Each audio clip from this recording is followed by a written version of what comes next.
How are you doing, folks? Well, I feel like I'm accomplishing absolutely nothing on the Beetle at the moment, but nevertheless, I'm kind of soldiering on and trying to get a bit done here and there.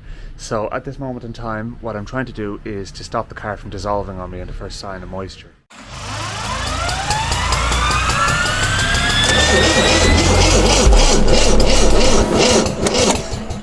Yes, everything was supposed to be undersealed and protected in the body shop, and that was all supposed to have been done and wasn't. So here I am having to do it myself. Now I will tell you this much. This is a pain in the ass. You have to heat it up in a bucket of water, it makes a mess, it just goes everywhere, it blocks continuously if you let it cool down in any way, shape or form. So I'm kicking it to the curb because I went out and I bought this. I have a compressor, so I may as well use it. So I'm going to try and do as much of the undersealing as I can with that. The only thing about it is it doesn't have an extendable nozzle, and that could cause me a little bit of grief just trying to get it into some of the difficult to reach orifices. So yeah, anyway, wax oil is just a messy crap, to be honest with you. So when you look on the insides of the doors, you can see nothing has been undersealed. It was all supposed to be, of course. You know, I'd asked him to several times, but he didn't bother his arse. So yeah, now I end up having to do it. The other thing as well is that down inside there, down in the bottom of the, this is where the rear seat would be, it's prone to rusting. The heater channels, you know, inner wings. I tried to get some of the wax oil inside there and just made a mess, and it's not going to provide any sufficient level of protection. So hopefully the Schutz doesn't make too much of a mess. I have heard stories of the Schutz can exploding on people, and so I think what I'll do is I'll dial back the compressor pressure a little bit and make sure that that doesn't happen to me, because that would upset me greatly. Oh, and one of the things I did do was I wire locked that screw. I was told that that needed to be wire locked, so it is wire locked now. You can see there for yourselves. There is now also a grommet in there for the gearbox, so that is done now. And yeah, it was a bit fiddly. I ended up actually unbolting the gearbox and pulling it forward to do it and everything, but at least it's done now. Not the wire locking obviously was handy, the putting the grommet in was the difficult bit.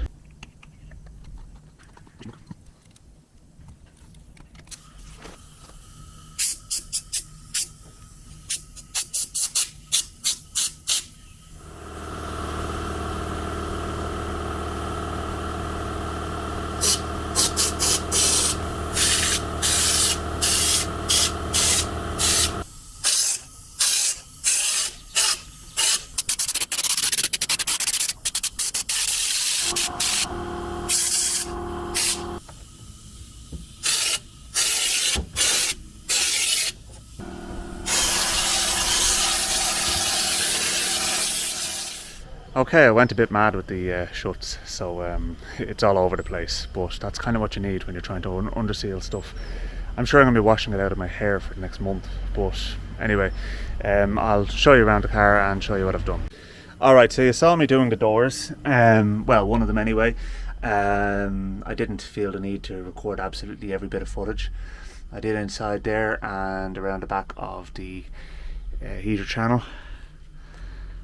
Same on that side there as well, and up around the roofline. There's vents on either side of the car, and they take air in from crescent vents on the outside. So I've I spaffed a bit of the stuff in through the vents as well. So look, the headliner was falling down anyway, so there was no real harm in taking it down. But you can see it around there. The whole roofline is done with it now as well, because you do get corrosion up along the gutters and seams and stuff like that, so hopefully that'll help that a bit.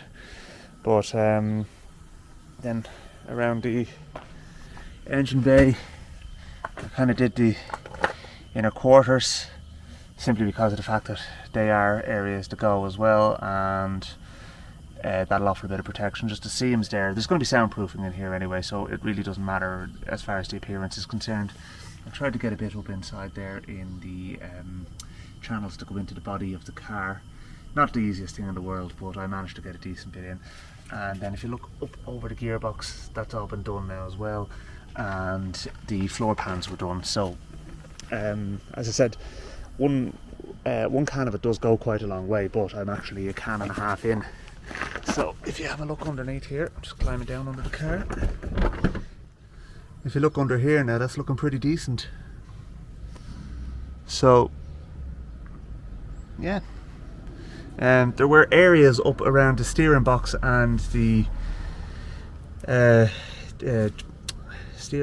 pivot arm, whatever the hell you call it, that corresponds to the steering box on the other side, that had no protection on it whatsoever. And also there's a brace that's just above there. Oh, I better get some of that stuff off the damper rod there. I'll do that now in a minute. But that brace that goes under the spare wheel well was unprotected as well, and it was a jacking point that was welded in that was still in its e-coat, which is entirely unacceptable and was supposed to be painted when it was installed. So yeah, I wouldn't be in too much of a hurry to jack the car up with it. I never do anyway, but you can see up above there now. Anyway, that's all done, and yeah, I think we have some chance of keeping the corrosion at bay on this car now. It wasn't my intention to have to do any of this, to be honest with you. I mean, I kind of thought that it was all done, but when I was working underneath the car, I was finding various areas that were just completely unprotected. And okay, they're fine now, but they won't be, and you know, as soon as I get out on the road, because I don't want to have to just use this in fine weather. If I get caught in a rain shower or something like that, I don't want the car to dissolve. So there's one last bit of corrosion protection I want to do.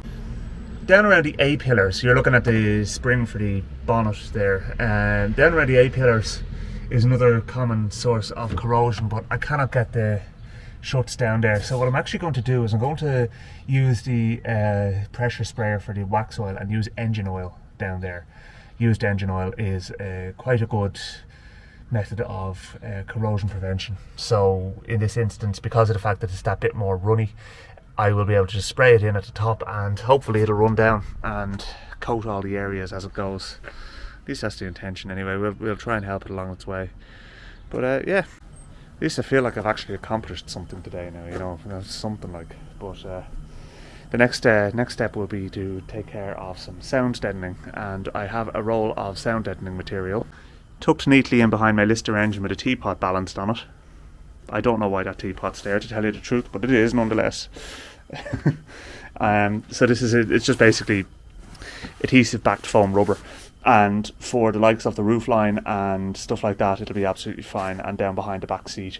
So I'm going to just plaster that on, and then I have the proper insulation and sound deadening mats to go into the engine bay, so I could work away on that as well. I think I might have overdone it a little bit here.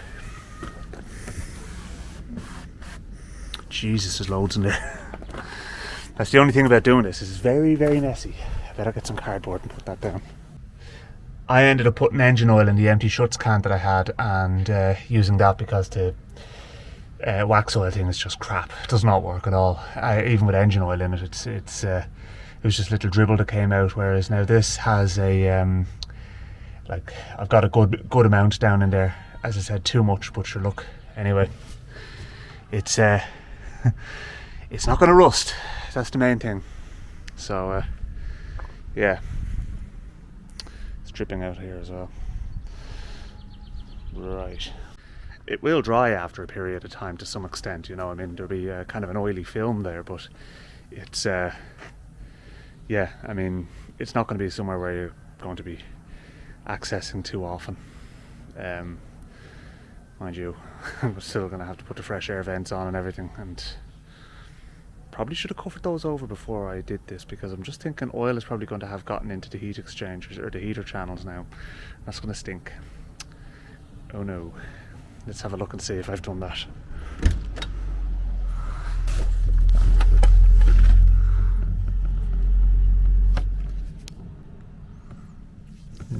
Yes. Alright, okay, well, yeah, deal with that when the time comes. I suppose I could probably wipe a lot of it out with just accessing it through there. So, yeah. Anyway. Okay, so it's actually the following day now, and I have discovered a serious problem. The door aperture on the passenger side is wrong. Now, I said to the guy who was doing the bodywork to brace everything and make sure that everything was properly measured before he took the body off the chassis, and he didn't bother his arse. So now we come close this door. The door gap up there is looking alright, okay? When we come down to the bottom, it's pretty much non-existent, okay? Now, he had said to me that he couldn't get the passenger door seal to fit, or rather he couldn't get the door to close when the passenger door seal was fitted. So he butchered the seal first of all, so now I have to buy a new seal, and then he took it off and basically threw it in the bin. So I'm now left having to sort out his mess because he's closed up shop. He ran away like a fucking coward. So anyway, that's basically where we're at now. So I spoke to a couple of friends of mine in VW circles here, and one of them mentioned the idea of using a porta power to get the pretty much 4mm back that I need in order to actually get the door to close properly, and that's really all I need, is only 4mm, because I measured off the driver's door and it's fine. Now, the reason the driver's door is fine is because of the fact that he never went near the heater channel on that side. He changed the front section of the heater channel on this side, and I'll show you that now. So there is the section he welded on basically from that point there forward. So it literally is just that section that, like, he cut it there after the A-pillar. So in reality, from that point there to that point there wasn't disturbed. So that leads me to believe that the pillar is actually twisted slightly. And the other thing as well is, when I go around here,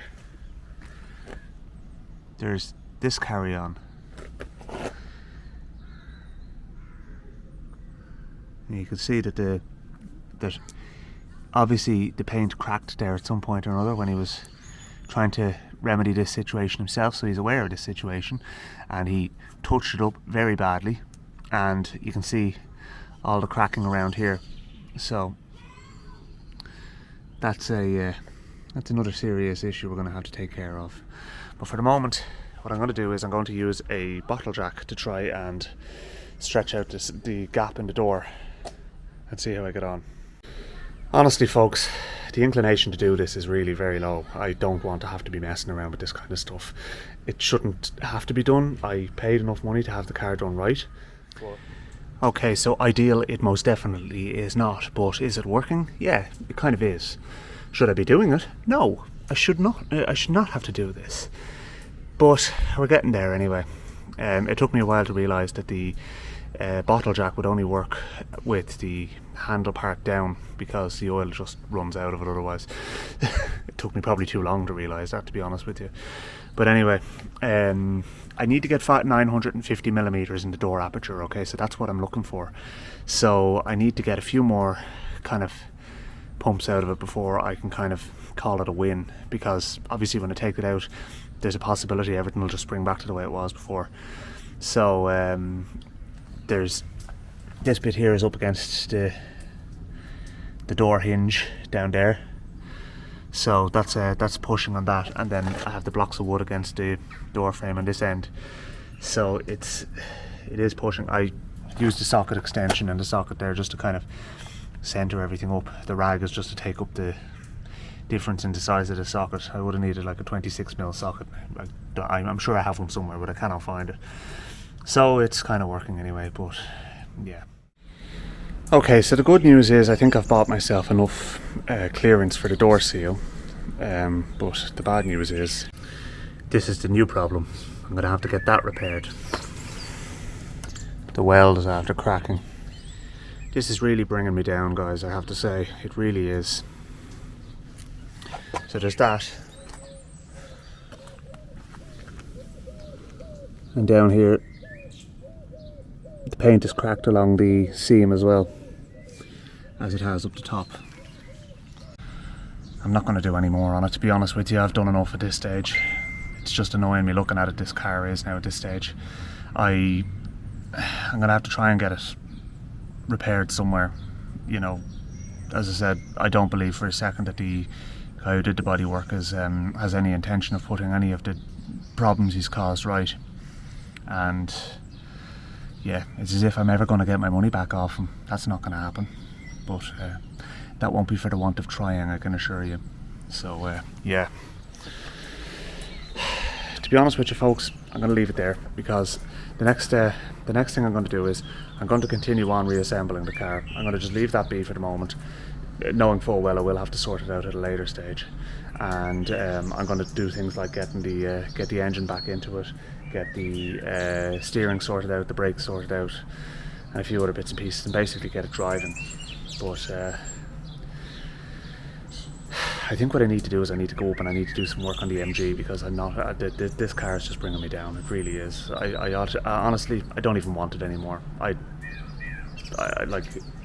spent 19 months trying to get it back off this wanker, and finally get it back off him, and this is what I have to deal with. You know, half the work done. You know, what he did do is done badly, and dimensions are incorrect. Even after me saying to him multiple times that you need to brace everything before you take the body off, especially because of the fact that he didn't know what he was doing and he didn't take any measurements. So where does that leave me now? So yeah, at least to be honest with you, the MG is an enjoyable project. So let's leave it there, folks. Thanks very much for watching, and please do subscribe, and I'll keep you updated with my progress, such as it is, and I'll chat to you soon. I'm going to get in out of this decidedly Irish weather. Chat to you soon.